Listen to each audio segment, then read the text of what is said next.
دوستو، دور کہیں پہاڑوں کے دامن میں ایک نہایت خوبصورت گاؤں آباد تھا۔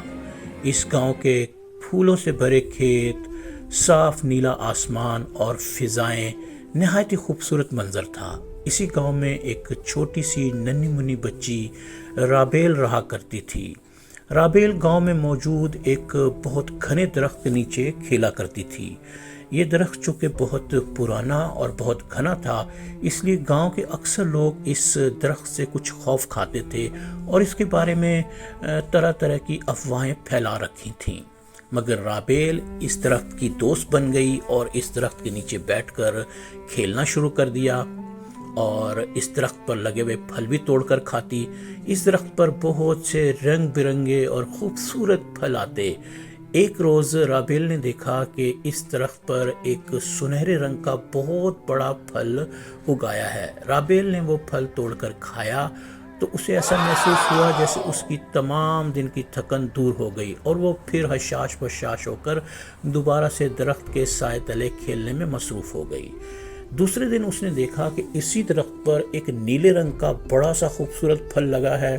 رابیل نے وہ پھل توڑ کر کھایا تو اسے ایسا محسوس ہوا کہ جیسے اس کے نرم نرم تتلیوں جیسے پنکھ اگائے ہیں۔ وہ ان پروں کی مدد سے پورے گاؤں میں اڑتی پھرتی تھی اور پھر وہ مختلف قسم کے پھل کھاتی۔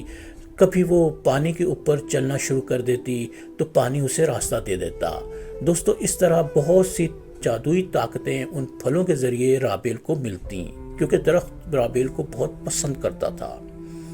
دوستو، کرنا خدا کا یہ ہوا کہ ایک روز اس ریاست کے بادشاہ کا بیٹا بیمار ہو گیا۔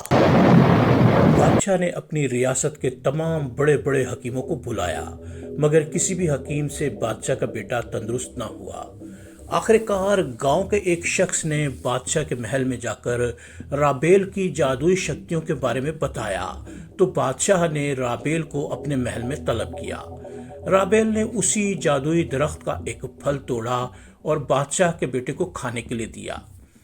خدا کی قدرت کے پھل کھا کر بادشاہ کا بیٹا صحت یاب ہو گیا۔ اس پر بادشاہ اس قدر خوش ہوا کہ اس نے اپنی آدھی ریاست رابیل کے نام کر دی اور اب رابیل ایک رانی بن چکی تھی۔